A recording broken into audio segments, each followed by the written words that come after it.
Picked the wrong week to quit sniffing glue.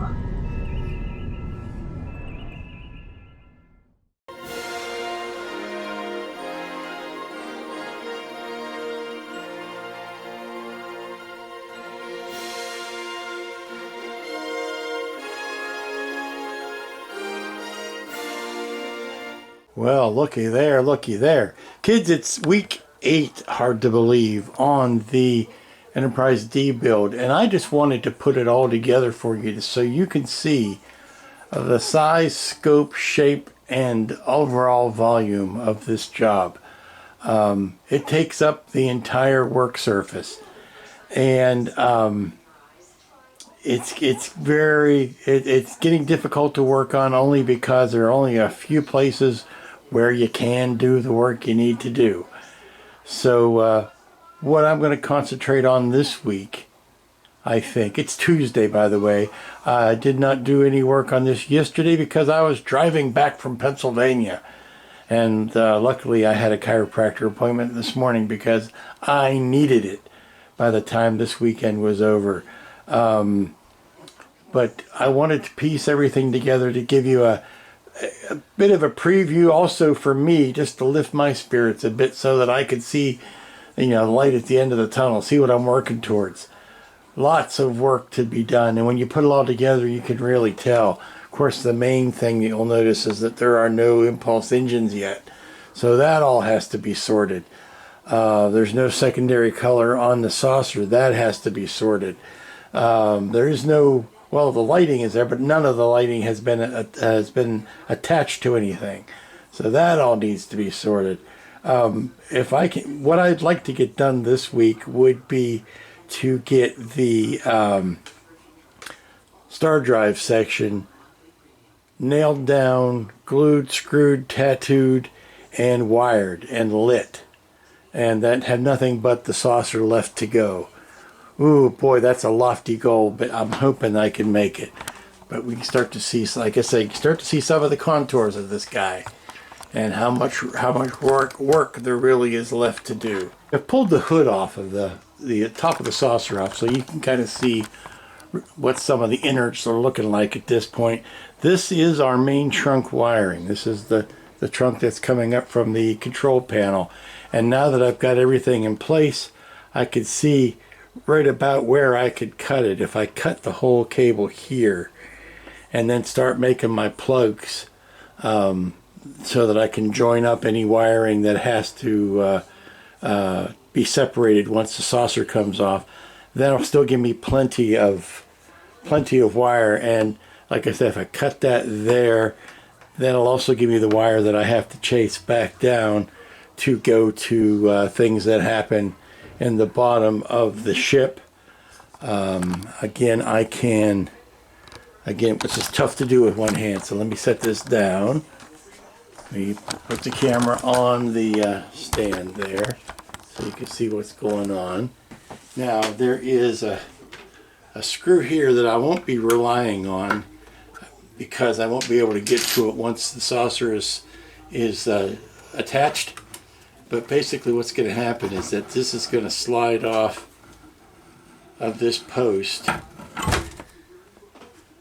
And now that that's happened, I can concentrate on getting this guy nailed down this week. I want to get it attached to the post and not going anywhere. Alrighty, this is the secondary hull. You've seen this before, but this is the result of all of the epoxy having cured all weekend. Now what I've had to do this morning, or this afternoon really, is go in and clean up the mating area where the top of the hull is going to meet the bottom, just because I need a nice flat place for these two joints to happen. And I needed to make sure I got rid of any of the epoxy that kind of splooged out into that area. So it's going to keep it from laying flat. Also took a second to put the rear photon housing in place. This is the tube. Let me see if I can pop a battery on it, make sure it will show up when I put it in place. See, there's the orange tip. This will go into here. And I don't think it's going to be as noticeable as I want it to be. See if it goes like that and slides into that hole.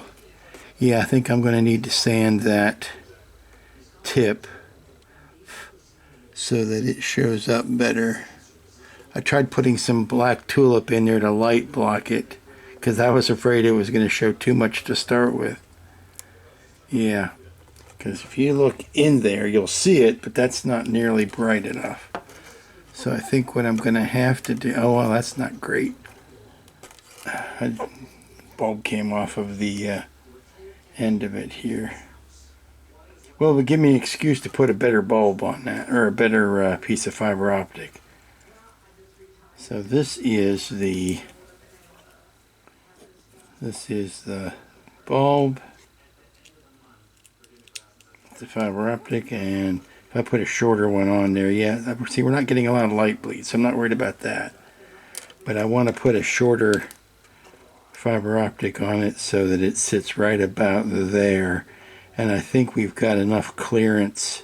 I think we've got enough clearance to for the hull that's going to rise over the. There's also a white marker light here that I don't want to interfere with. So if I can kind of keep this down and flat, then those two things won't bump into each other.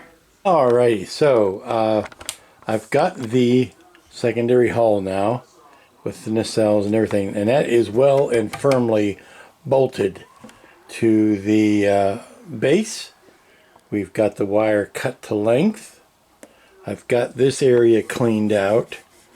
I think what I'll start on tomorrow is getting the lighting that's going to happen in here, get that in place, get all of my wiring ready to go so that I can join it. The wires that are going to stay down here, I can go ahead and cut the sheathing off of this and join them, and then follow the rest of the ones that are going up into the saucer, or even the ones that have to go into the saucer and to the secondary hull, like the marker lights and things like that that go both places. I can get them set up with the secondary string with what I've cut off over here, and run that up so that everything is coming up the neck. And then the next big thing will be to put the secondary hull down and get that epoxied in place. But there's a lot of work that needs to happen before I can do that. If I can get that done by Friday, that would be a gracious plenty and a good place to stop. But let's not get ahead of ourselves and get too wild with the old expectations. Morning, everybody. It's Wednesday. I say that for my sanity, not necessarily for you, because this day is this week has gone weirdly. Now, I started late, getting a late jump, and yesterday and today I am putting out another order. Now, this is not an order for Steve, which is normal. This is actually an order for Keith. And Keith over at Cosmic Scale Models, who is a now proud, I hope he's proud, Aztek dummy distributor. I am taking a box of templates to him at Telford because it is cheaper than postage. Not cheaper for, the fact that I am flying over, but while I'm there, I'm just taking some templates with me.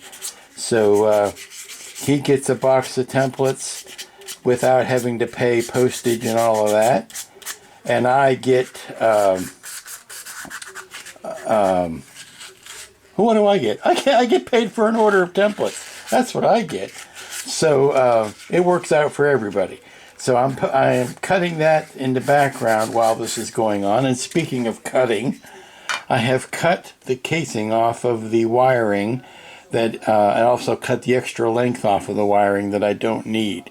So now is the time that I pull out my handy cheat sheet of all of the that wrote down all of the colors of the wiring, and I can determine which of these wires doesn't even need to go up into the secondary hull, because it's going to all the stuff that's happening back here. There are some wires that go both places. And then there are some wires that only go to the back. And I could pull those out and save up the ones that only go to the top, get those ready to go, because the next thing to do is going to be to line the side of this metal post with the LED strip that's going to help light up the windows in the neck and that sort of thing. I also need to build a shelf here to put the strip of LEDs that's going to help light up the top of the secondary hull. And I have figured that I could actually snake those underneath, or put that shelf on top of wiring that's going to happen back here. So I can get that wiring done and snake it underneath the shelf that I'm going to use for the top wiring. So I am pulling these out, and so I can designate which wires I need to be working with. And while I do that head scratching work, I'm not going to have the camera on. Operation Wire Tidy is well under control. We have got all of this whipped into shape. These two leads I need still, because I need to put a bunch of lighting on the top of here, and I am insulating it against the metal with spots of electrical tape, where it'll be on front and bottom where the joinery is. That is how we're going to be lighting up the neck. There are opportunities here to put a strip to light up. I think I want to put some sort of rampage or some sort of piece that has that bit of an angle to it that will help light up the windows coming out that way. But to do that, I need to get the wiring out of the way so that it's not in the way. That's how that works. These guys here are for the front torpedo, the deflector dish. Let me see, what is the other? We have deflector dish, white and gray. I've got them written down right here. Let me see. The four, yellow and white is torpedo front. Pink and white is position one, the static lights. Wait a minute, that's pink and gray. Pink and gray is the flashing strobe. Is that true? Pink and brown is impulse. Okay, so we have impulse, deflector, and torpedo right here. And those three all, oh yeah, because the position light that's in the neck needs to get attached to that. That's why I have that sticking out. This is the position light that goes in the neck, and then it goes also back up into the saucer. Okay, I'm getting tired. I'm sorry, but that's the simple truth. It's late in the afternoon, and I'm getting ready to close up.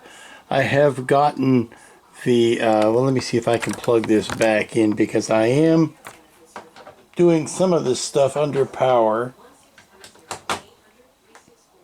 and I have, see, I've got LEDs going on the inside. We can see the front of the nacelle is lit.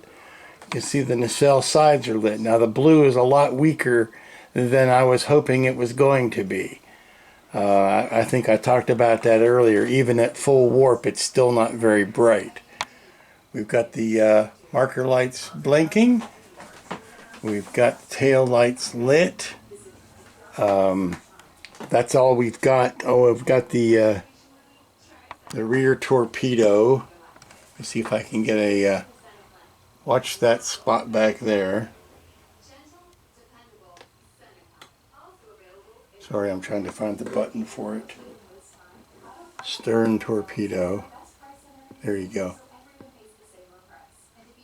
You can see it lighting up at the back.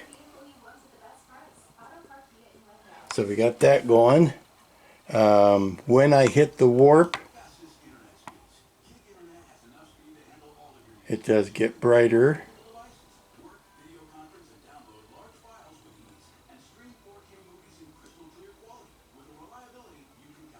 Come on. Sorry, one more time. There you go. A little bit brighter. And then we will shut this back down. Let's see, power on. There, everything will start shutting down. And I'm starting to wire this in now. The only other part is, do I have enough lighting going on in the secondary hull? And because of the way the hull thickness, the part of the hull thickness and the angle at which it's printed, unless it's directly behind it, light is not coming out. So I'm getting a lot of indirect bouncing light. And I won't really know how successful that is until the top part is bolted down and all we've got is bouncing light. That's just the way it is. Hate to sound like Walter Cronkite, but that's just the way it is.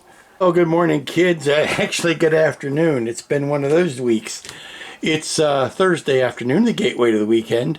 I am looking forward to buttoning this up today. I have added 2 more strips of lights on either side. They are on clear bits of plastic there. I'm going to plug all this in and see how it looks, and then I'm going to try to fit the neck over it and see if all is good there. But if it'll work like I'm hoping it'll work, then all I need to do is secure some stuff down, tape some stuff down, and then I can wire in the things that are happening on the neck portion of the secondary hull. Afternoon to everybody. Yes, it is way afternoon. It is Friday, is the last work day of the week, and we're going to have another momentous day. Well, we're actually to the part in the construction where there are no small days left in this build. Every day is a momentous day, and today, if all goes well, we will be sliding this down the armature and clamping it into place. We are going to hopefully have a bit of symmetry this week. We began this week with the ship in clamps, and I think we're going to end the week with the ship in clamps. I have completed the lighting that I'm going to put in here. I've added a marker light there. I have wired up the top and bottom of the neck lights. I've got the deflector and torpedo, and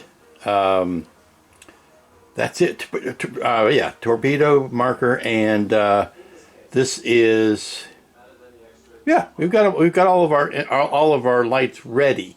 I just need to slide this down, join the wiring up together, solder those connections, and then push this down, and hopefully all that wiring will stay out of place. So I'm thinking of testing these one by one, but I think what I'm going to do is do all the wiring and then test it and then get ready to drop it back down onto the armature.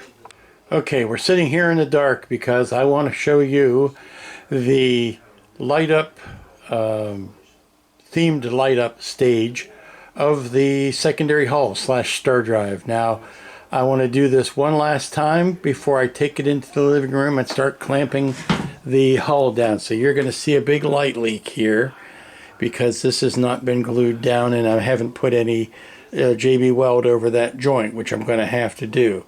But I want to go ahead and show you the start sequence. And I may have to talk over the music a bit. But there are the window lights.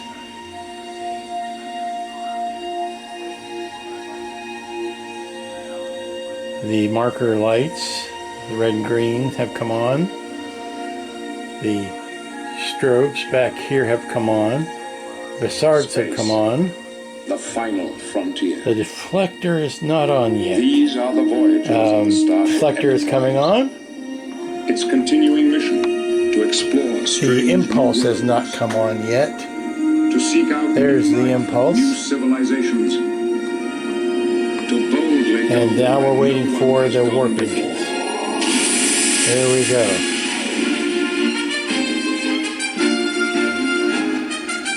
that is the startup sequence. You can see some of the windows are lit, a lot of the windows are lit. It's a lot of light leakage. More so than I am comfortable with, but I'm hoping this will never be displayed in complete and utter total darkness. So let's go ahead and shut that off. Shut the music off, and then everything kind of goes back one by one. Now the only problem with it is this is always lit. So to get that to turn off, I have to basically unplug the thing. And then that light goes off. I had this rag over here because there is light leakage that would come up through there and ruin the effect. Okay, these are not glued on yet. That was only there for effect. So that has not; those have not been glued on yet, but I am ready now. Unplug the speakers, and I am ready to unplug the power. Now I am ready to take this out into the living room, put it on the table, and clamp and epoxy the secondary hull down to the top. Yes, we are that close. Now, I will be able to get clamps here all the way around to this back. It's going to be nearly impossible to clamp the front because of these stupid fish lip angles here. You just can't get a clamp on that. So I may have to settle for either running some sort of tape, which might risk ripping up the paint, which I'm not looking forward to, or putting the clamps on with a little bit of sandpaper to hold the clamps in place. We'll see how that goes. Well, the time has come, friends and neighbors. It's time to mix up some more epoxy. We're back out here in the living room, fitting to end up the week where we started. And I'm going to mix up some more of this wonderful two-part gray epoxy. We're going to put a line of it here all the way around where the secondary hull meets. I've got clamps akimbo ready to go on this back part. The front part is going to be nigh on impossible to clamp because of the contours, so I'm going to settle for maybe trying to wrap some tape around that to pull it down. Luckily it's a pretty close fit anyway. And then we'll have a gap to fill at the front here where the bottom of the deflector does not quite match the bottom of the belly piece. We knew that from the start. Even at the earliest test fittings, we saw that was going to be a problem, so I'm prepared to put some putty in there. But I'm taking last looks inside here, seeing if there's anything I've forgotten or anything I need to button down, and it looks all good to me. So let's mix up some epoxy. This is the sloppy part. Righty, it's taped, it's clamped, it's epoxied, and there it will stay. It will stay like this for at least the weekend. And I will come back to it Monday, and then we will start the grand repair. But yeah, I think that went well. I think that went as well as can be expected given these horrible curved shapes that simply refuse to be clamped. And that's the story of week 8. Week 8 on the Enterprise D build. Now, I think the only thing I've ever done longer than this was the 12 weeks I spent on the Enterprise, on the big 66-inch Enterprise, and frankly, the comparison is this has got a lot more to do than that one does. That one's a lot simpler than this one in comparison. So, don't think I'm taking the weekend off. Oh no, nay. I shall be working on the pattern for the accent color for the saucer. Saucer is got a lot of painting on it that has to be done. Has that secondary color has to go on. A lot of detail painting. Haven't painted the phaser strip yet. Haven't painted the sensor trench around the edge. Haven't even built the impulse engines yet. So lots of work yet to go. This could easily go 10-12 weeks. This may not even be done by the time I head for Telford. By the time I head for England, I was hoping to be able to come back and put the decals on and be done. I think I'll probably still have more work to do after that. So I better hustle my buns. So until next week, you all be good. Be good to each other. Be safe. Be smart. Stay warm. Be nice. Be back next time.